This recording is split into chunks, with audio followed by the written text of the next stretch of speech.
Très heureux de vous retrouver pour une nouvelle émission de marché, c'est Eric et soyez toutes et tous les bienvenus et aujourd'hui on va parler du taux du rendement plus exactement à 30 ans sur les bonds américains et on parlera bien sûr d'un plan que je vous ai préparé sur le Dow Jones et comme vous l'avez aimé hier, eh bien, je vous propose de revenir sur cette actualité de marché qui a animé les indices américains notamment hier avec une certaine, comme le titre l'article de Zone Bourse, une certaine tension des taux qui va dissiper soudainement l'euphorie, mais pas que. Il y a d'autres éléments qui ont un petit peu calmé nos marchés hier. On le voit d'ailleurs, moins 0,4% sur le Dow Jones, qui a subi la baisse la moins forte, parce qu'il est déjà aussi un peu plus baissier, moins 1% sur le SP500 et le Nasdaq qui subit, pour des raisons qu'on va expliquer, forcément les valeurs tech par rapport à ce qui s'est passé hier sont toujours beaucoup plus sujets aux baisses. On observe notamment une baisse de Nvidia, une correction, c'est pour ça que je vous disais hier notamment, attention de ne pas prendre la news directement telle qu'elle est, parce qu'aujourd'hui si on ouvre notre article, on se dit oula mais c'est la catastrophe, Nvidia perd 6%, Tesla en perd 4%, Broadcom 3%, Meta 2%, bref c'est une catastrophe. Ouais mais hier on avait Nvidia qui en prenait 8%, Tesla qui en prenait 6%, d'ailleurs, ça me fait penser pour tous nos amis crypto qui me disent que ça ne bouge pas sur les actions. Vous avez la preuve que ça bouge aussi. Bref, toujours est-il qu'il ne faut pas s'arrêter à la news en tant que telle. Il faut essayer de comprendre pourquoi il y a de la tension court terme. Mais est-ce que ça vaut le coup d'avoir cette tension plus généralisée sur le long terme? Ça, c'est à chacun de se faire son idée là-dessus. En tout cas, ce qui a expliqué ces petites corrections hier, ça vient en partie d'ici. Gros poids qui fait que effectivement, on a une phase un peu plus de correction actuellement. C'est que les taux, et notamment à 30 ans, donc sur le long terme, donc je vous rappelle que les taux obligataires, c'est les taux qui donnent, en tout cas le rendement obligataire, c'est le rendement qui est perçu par les personnes qui participent au financement de la dette. La dette de quoi? De la dette d'un financement d'un État. C'est le cas du bonds américain par exemple, ici sur de la dette à 30 ans, mais vous avez également des obligations qui sont créées par des entreprises où vous financez leurs dettes, qui sont par ailleurs d'ailleurs souvent un petit peu plus risquées et dont les rendements peuvent être meilleurs. Attention, qui dit plus de risques,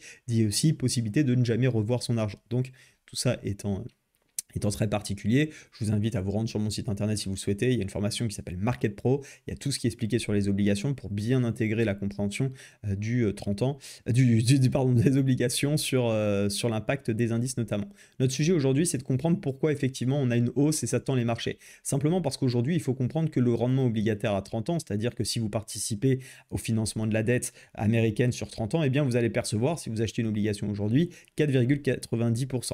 Le SP500, lui, si vous achetez toutes les entreprises, et on ne parle pas du prix des actions, on parle vraiment de leur rendement par rapport au prix que vous allez acheter, vous avez 1,25%. Vous comprenez bien que ici, par rapport au rendement que vous garantit à date en tout cas le SP500, c'est beaucoup plus intéressant d'acheter de l'obligation. Je parle bien ici pour du rendement, pas pour la valorisation de votre ETF qui lui, bien évidemment, si vous l'achetez, je dis n'importe quoi, 100 aujourd'hui et que dans un an, vous le revendez 125, vous aurez fait 25% de performance. Ça, c'est pas le rendement, c'est la performance que vous allez générer par rapport à l'achat-revente. Là, je dissocie bien le rendement de la performance. Et donc, ce montant qui est assez haut, ce taux rémunérateur qui est pertinent, forcément il attire les investisseurs parce que ça leur permet de se garantir par rapport au montant investi aujourd'hui, 4,91. Et donc, il y a deux possibilités, soit on réinjecte de l'argent, soit on fait ce qu'on appelle des mouvements d'allocation, des mouvements de flux. Et donc forcément, si on n'a plus de liquidité disponible, il faut aller piocher sur des prises de profit qu'on a peut-être faites, par exemple sur les indices américains, ou alors sortir de positions neutres, ou qui peuvent être sur d'autres obligations. Ça, c'est de la stratégie et les spécialités de chaque fonds d'investissement pour aller effectivement venir investir là-dessus. Ce qui explique pourquoi on a des rotations parfois de dynamique et aussi pourquoi les taux sont importants. Donc voilà en partie déjà aujourd'hui ce qui peut expliquer pourquoi hier et depuis quelques semaines d'ailleurs, on le voit bien sur ce graphique, on a une hausse du rendement américain et peut-être donc en conséquence des indices qui sont un poil moins performants. Ça c'était le premier point. Deuxième point parce qu'il est important, c'est du côté du calendrier économique. On a deux news qui ont été publiées hier et ça va venir dans la continuité en fait, de ce taux à 30 ans. Pourquoi? Parce qu'on a des news qui sont bonnes. Premièrement, les PMI non manufacturiers, donc PMI intéressant à suivre, 54,1 au lieu de 53,5, ce qui montre qu'on a une inflation, pas une inflation, mais une économie américaine qui est résiliente et qui est d'ailleurs justifiée par un marché de l'emploi qui semble être dynamique puisqu'on a plus de nouvelles offres, non seulement que les prévisions qui s'attendaient à être en baisse, mais en plus que le précédent. Donc, par rapport à ça, qu'est-ce que fait la Fed? La Fed, elle regarde l'économie américaine, elle se dit elle est bonne, elle regarde l'inflation, elle se dit qu'elle n'est pas encore à l'objectif, donc pas de raison, a priori, de baisser des taux. Et d'ailleurs, vous avez un outil qui vous permet de regarder un petit peu les prévisions de ce à quoi s'attend le marché. Ici, vous avez la date qui s'affiche, en tout cas le décompte, jusqu'à la prochaine publication des taux de la Fed. Et quand on observe, on avait regardé lundi matin, on était à 88% pour un statu quo. Je vous rappelle que les taux actuellement sont à 4,25, 4,50. Effectivement, ici, on est passé de 88 à 95%. Donc, on a cette idée qui se renforce autour des marchés financiers, comme quoi, a priori, en tout cas au niveau des spéculations, on n'aura pas de baisse des taux en janvier. Pas de baisse des taux dit qu'on va maintenir des taux qui sont globalement hauts, et donc ce qui explique aussi le maintien des taux à 30 ans, 10 ans et 2 ans assez haut sur la partie obligataire. Voilà en conséquence ce qu'il fallait comprendre. Ah, j'ai pas fait le calendrier économique pour aujourd'hui, on va juste en toucher 2 mots, ça sera dans la continuité de ce qu'on a eu hier. Les premiers chiffres sur la création d'emplois non agricoles de la part de ADP, et puis on aura également les inscriptions hebdomadaires au chômage et des minutes de la Fed qui seront extrêmement intéressante et à suivre par rapport à la situation économique et quelle est sa projection, je pense notamment pour 2025. Donc une journée où je ne m'attends pas à énormément de mouvements, mais toujours est-il qu'il faut être prêt au cas où il se passe des choses. L'actif que j'ai décidé de vous partager aujourd'hui, c'est le Dow Jones, car je le trouve dans une configuration plutôt intéressante, alors où il n'y avait pas grand-chose à faire, mais on arrive sur des niveaux pertinents. Lundi, quand on a commencé notre émission, on était en plein milieu de ce mini-range que vous voyez. D'ailleurs, je vais tout de suite descendre à 4 heures pour mieux le visualiser. C'est le range de Noël, c'est ce que j'appelle le range de Noël. Le range où tout le monde mange de la dinde plutôt que de jouer avec ses bougies. Donc, on est sur un mouvement complètement latéral sur lequel il ne se passe rien. Ça nous a permis malgré tout de cadrer le marché sur 2 zones. La première assez haute ici, 43 700. La zone basse, 42 600. On arrive, comme vous le voyez, progressivement sur la zone 42 500, qui est la zone qui peut être intéressante à payer. Maintenant, il y a un point qui est important parce qu'on parle beaucoup des indices américains, notamment sur cette chaîne, en disant que c'est haussier. La question qu'on peut se poser, c'est est-ce qu'on est toujours haussier sur le Dow Jones? Le Dow Jones a connu une accélération à la baisse, je vous rappelle, notamment et en partie liée à 2 choses. Déjà parce qu'on est moins sur des valeurs tech, donc elle est moins portée qu'un indice comme le Nasdaq. Et d'ailleurs, ce qui se passe aussi, c'est que quand on a une mauvaise nouvelle sur la baisse des taux, eh bien, le Nasdaq réagit plus parce qu'on a besoin de plus de financement du côté des entreprises du Nasdaq, ce qui explique aussi pourquoi le Nasdaq réagit plus fort aux annonces économiques que le Dow Jones, qui est plutôt sur des valeurs cycliques.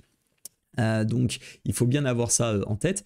Et ce que je voulais vous dire par là, c'est qu'effectivement, on a une chute aussi des actifs parce que United Health, qui est la première capitalisation, a eu en tout cas un événement qui a animé les marchés, qui a créé de la crainte. C'est tout simplement l'assassinat, vous l'aviez peut-être suivi, je crois que c'était courant novembre ou début décembre, de son président. Forcément, ça amène de l'incertitude sur les perspectives. Ce qui explique en partie ce qu'on avait ici. Évidemment, je ne suis pas en train de dire que l'assassinat du président de United Health est la raison de cette chute. Hein, attention, ne me faites pas dire ce que je n'ai pas dit, de 5%. Mais ça n'empêche que ça y contribue dans un environnement de marché où on l'a vu qui est un petit peu plus sous tension actuellement.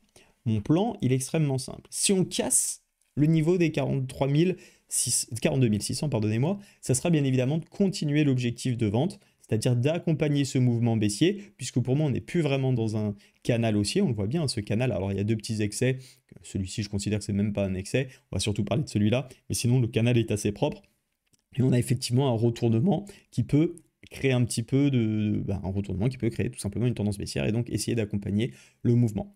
Autre point cependant, parce que pour l'instant, ce niveau est quand même un niveau important, c'est un niveau assez clé, c'est celui qui tient depuis un trimestre. Il tient, on repart à la hausse, on a un signal d'achat, on peut tenter les achats. Ça peut être un petit peu pour du trading court terme, j'entends bien, donc plutôt l'aspect day trading, un poil agressif pour moi, parce qu'on se met un peu dans le contre-tendance de nos unités de temps. Maintenant, si on a le 0,5 par exemple, donc on tient ce niveau, le 0,5 qui est cassé ici, on repasse dans le 0,618, ça veut dire quoi? Ça veut dire qu'on a une sorte de pseudo double bottom qui est fait, en tout cas on aura une phase d'accumulation quand je descends en 4 heures, on la verra bien mieux ici, et bien qui sera retournée, on aura de nouveau une théorie de dos haussière, on cassera le 0,618 et on aura tout le loisir d'aller chercher progressivement des objectifs successifs, pourquoi pas les derniers points hauts, on s'en reparlera plus tard, les 100%, voire le haut du canal. Bref, on n'en est pas là, mais en tout cas mes plans ils sont relativement simples et très propres. Ça casse en dessous, on essaye de travailler à la baisse plutôt sur une opportunité day trading. Je ne suis pas un grand fan du swing à la baisse parce que généralement les indices peuvent rebondir très fort. Par le passé, par expérience depuis 2018, j'ai pu le voir de manière assez forte. Ça peut durer plusieurs trimestres, bien évidemment, ça pourrait durer une année, mais globalement, je préfère être en trading sur de la vente que sur shorter pendant plusieurs mois parce que ça peut aller très fort et très rapidement dans l'autre sens et donc se faire secouer et se faire sortir de position. Donc je continue de vendre si on casse les 43 000. Tant qu'on est dans ce range, pour moi, il n'y a rien à faire. Si on s'extirpe par le haut, je repasse à l'achat. C'est simple, c'est propre, c'est efficace. Concernant l'actualité, pour aujourd'hui aussi, vous le savez peut-être, je fais à 18h30 un webinaire sur les 5 erreurs les plus fréquentes. Alors, je ne vais pas vous parler de l'erreur de ne pas savoir utiliser un indicateur, c'est pas du tout ça. C'est les 5 erreurs qui empêchent la progression des traders, les 5 erreurs beaucoup plus globales et dont d'ailleurs la plupart n'ont même pas conscience, qui freinent votre progression ou qui fait que peut-être depuis plusieurs mois, plusieurs années, vous avez beau avoir un tas de connaissances, mais vous n'en sortez pas. Vous êtes peut-être encore en train de regarder des vidéos d'analyse, ce qui veut dire malgré tout que, ok, vous venez comparer vos points, mais vous n'êtes pas totalement convaincu de votre approche. Et donc, je vais vous partager ces points-là. À l'issue de ce webinaire, pour le faire en anglaise, je vais vous présenter mon programme que je sors en février, dont les inscriptions commencent dès maintenant, un programme réservé à un tout petit groupe de personnes, 10, pas plus, sur lequel je vais les accompagner de manière illimitée sur 60 jours. Je vous présenterai comment. Si vous voulez tout savoir, je vous invite à me rejoindre sur Discord. Vous aurez la publication du lien pour me rejoindre sur ce webinaire. Les inscriptions débuteront à l'issue de ce webinaire. Les premiers arrivés seront les premiers servis. Donc n'hésitez pas à venir découvrir l'offre si ça vous intéresse. Rendez-vous ce soir à 18h30. Il y aura un replay qui sera également accessible par les personnes qui seront dans mon Discord si ça vous dit. Donc si même vous ne pouvez pas y être, rejoignez le Discord, vous y serez. Et moi, je vous dis à ce soir. Si vous avez aimé cette vidéo, le petit like fait toujours plaisir. Et belle journée sur les marchés financiers. Soyez prudents. À très vite. Ciao.